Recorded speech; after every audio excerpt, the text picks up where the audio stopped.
Assalamualaikum warahmatullahi wabarakatuh. Perkenalkan, nama saya Aryo Wiguna dari Teknik Informatika. Di video kali ini, saya akan menjelaskan tentang sebuah aplikasi yang bernama Toko Inhomart yang menggunakan database localhost php-admin dan juga vb.net. Pertama, kita harus membuka aplikasi SAM sebagai berikut. Jika sudah dibuka seperti ini, lebih baik jika dibukanya menggunakan administrator. Jika sudah, klik admin di sini, maka kalian akan masuk ke localhost database. Nah, seperti yang kalian lihat di sini, saya sudah membuat sebuah database yang bernama dbs_inhomart. Di dalam database ini ada tabel kategoris untuk kategori sebuah produk, employee untuk sebuah pegawai yang bekerja di toko Inhomart tersebut. Ada juga produk untuk barang-barang dan produk yang ada di toko tersebut, dan juga ada supplier yang mengirimkan barang-barang tersebut, dan juga ada tabel transaction, yaitu transaksi. Tabel transaksi ini gunanya untuk membuat struk dan juga data-data transaksi di toko Inhomart ini. Dan juga paling bawah tersebut ada tabel users. Tabel users ini sangatlah penting karena tabel user ini adalah awal untuk masuk ke semua tabel yang ada di sini. Untuk mengatur hak akses dan login dan tugasnya itu menggunakan tabel users. Baiklah, coba ya kita cek satu-satu. Pertama, yang paling di atas, tabel kategoris itu hanya dua saja ya. Ada ID kategori dan juga nama kategori. Satu itu makanan ringan, dua itu minuman. Bebas sih, ingin isinya apa aja, yang penting hanya dua kolom seperti ini, ID kategori dan nama kategori. Dan untuk strukturnya tabelnya itu adalah, bentar loading.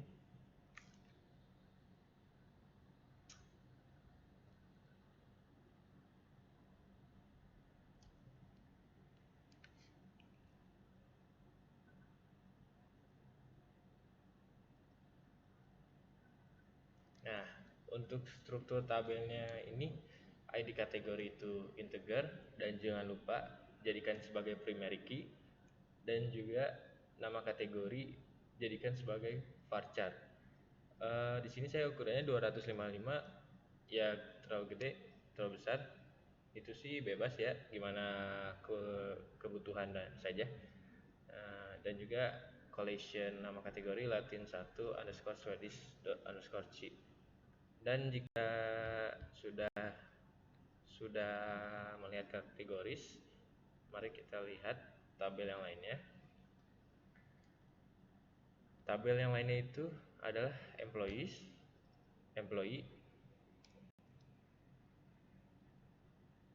Nah, di dalam tabel employee ini berisi kolom ID pegawai sebagai seperti kode untuk pegawai itu dia nomor berapa, dan juga ada nama pegawai, tentu saja nama para pegawai tersebut, dan juga ada jabatannya mereka itu apa aja, ada admin, kasir, dan juga gudang.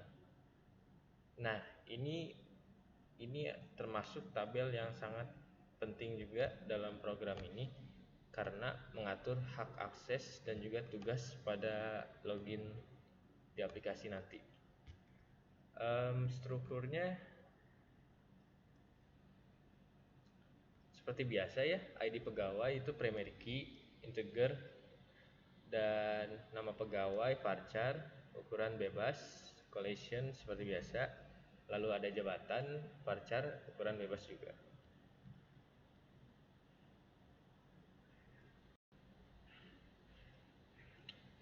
Lalu selanjutnya ada tabel produk.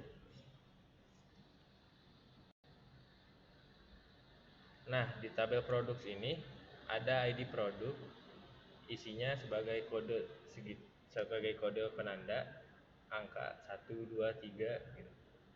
Dan juga ada nama produk, nama-nama produk yang ada di toko ini, dan juga ada ID kategori yaitu kategorinya makanan atau minuman, dilambangkan dengan angka 1 dan 2 ini. Ada ID supplier juga, supplier belum dibahas, nanti abis ini. ID supplier 1, 2 sebagai penanda kode dari setiap nama supplier yang ada di tabel supplier nanti. Harga jual bebas, harga jual atur aja angkanya. Lalu stok, dan juga ada tanggal stok, yaitu tanggal saat kita menginput data produk di dalam tabel ini. Lalu untuk strukturnya,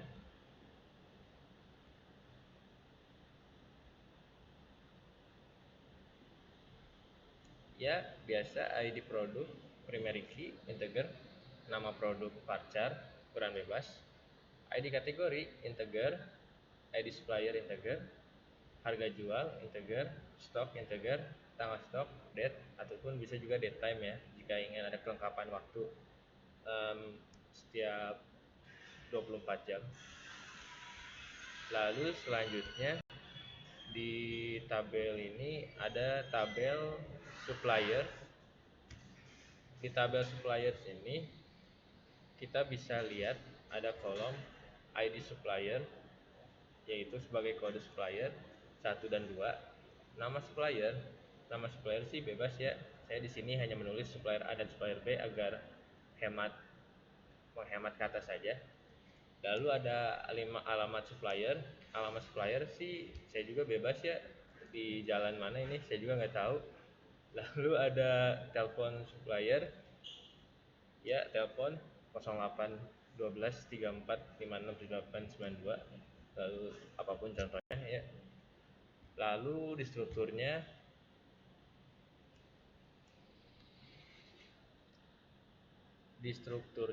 seperti biasa, ID supplier itu primary key, integer, lalu nama supplier itu varchar, ukuran bebas, alamat supplier varchar, ukuran bebas, telepon supplier varchar, ukuran bebas.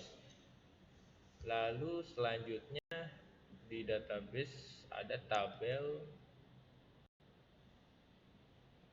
Nah, ada tabel transaction.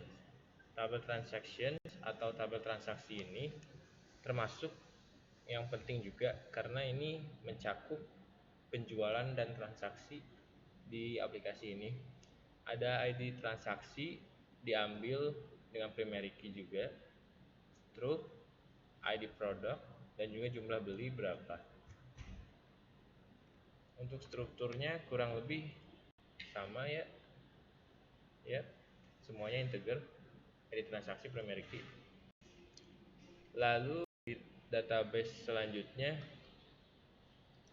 ada user.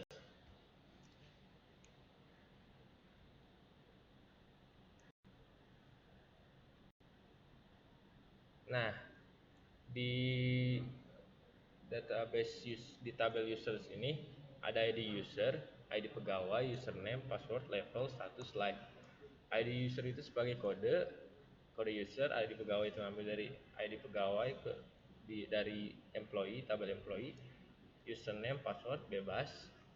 Yang penting jangan sulit-sulit untuk diingat dan ditulisnya.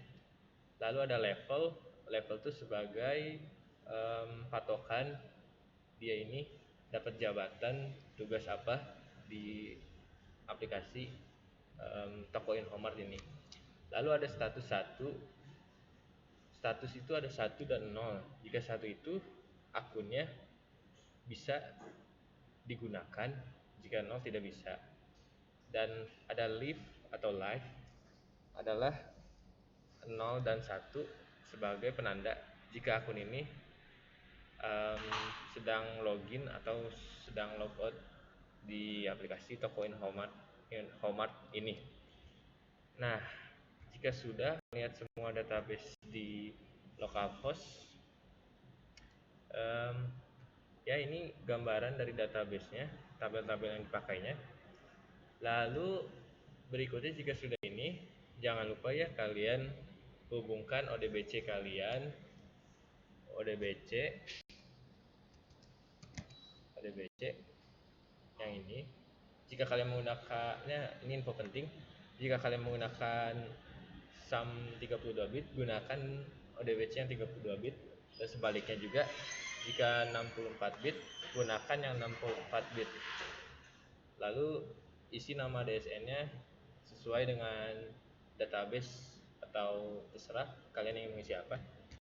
Lalu jika sudah, selanjutnya kita buka program di vb.net-nya.